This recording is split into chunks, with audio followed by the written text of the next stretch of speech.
An independent umpire will be established to watch over the Murray-Darling Basin. The Inspector-General will investigate water theft allegations and ensure all agencies live up to their responsibilities. Joining me now is the Water Resources Minister, David Littleproud. Thank you so much for your time, Minister. You've been meeting with your state counterparts. How uncomfortable have these meetings been? Is there any trust left between the states? There is, and in fact we've been building on that over the last 18 months. When I became Water Minister, I took the yelling and screaming out of this.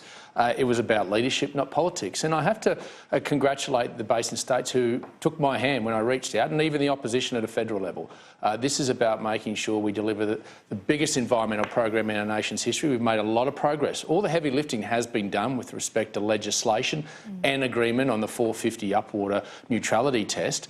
So now it's about making sure we get into the weeds of delivery, and that's around complex negotiations that have to take place. But we also need to give confidence and integrity to the plan through making sure there's a strong compliance piece. And the introduction of an Inspector-General does that. It'll hold the Murray-Darling Basin Authority, the states and the Commonwealth to account in the delivery to it.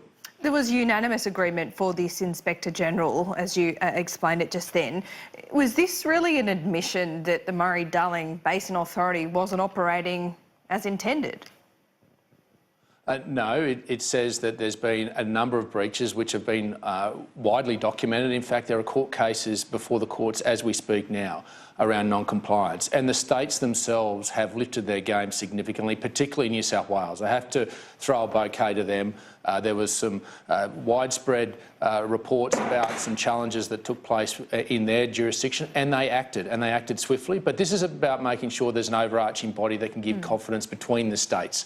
And that's why, if we can do that, we'll continue on in the good faith and cooperation that we've started over the last 18 months in the delivery of the plan.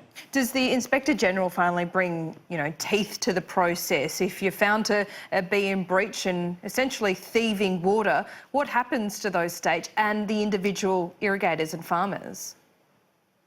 Well, the states, as they've lifted their game, are catching these individuals as it happens. And that's human nature. People try and cut corners and make a quid on the side when they shouldn't. And when they do, you've got to have a tough cop on the beat that's fair and gets the job done. And the states have started that. But what this also does is holds the states and the Commonwealth and the MDB to account, and gives another avenue to make sure that there is a conduit to the community, to equity. And the Inspector-General will be able to refer these matters to integrity commissions, both federal and state, and have the power to compel evidence and then share that. So this is just making sure there's a layer of responsibility there, that everyone has an overarching understanding between the states and the Commonwealth that we're going to make sure we get this right. I understand the extra layer of responsibility, but Minister, what actually happens if you are found to, guilty of thieving water? Do you pay an exorbitant fine? Do you no longer have access to that water for a number of months? What is it? Well, it depends on the action that the individual takes, but it can involve time in jail. And in fact, there are a number of cases, there's one in Queensland as we speak that's before the courts, that will have a range of penalties, and that's for the courts to decide, not politicians, and that's how it should be. And each state has made sure that there are tough penalties, whether it be jail or fines, and that's the way it should be, and that's where we'll make sure that people have confidence that if you're doing the wrong thing, you will get found out either by the states or by the Inspector-General of the Murray-Darling Basin. Just quickly, last week you quietly announced that there would be an extension of the live sheep trade to the Middle East during the summer months. Is this another step towards banning the trade in the summer months indefinitely? No. I mean, the only people that were going to ban live trade was the Labor Party.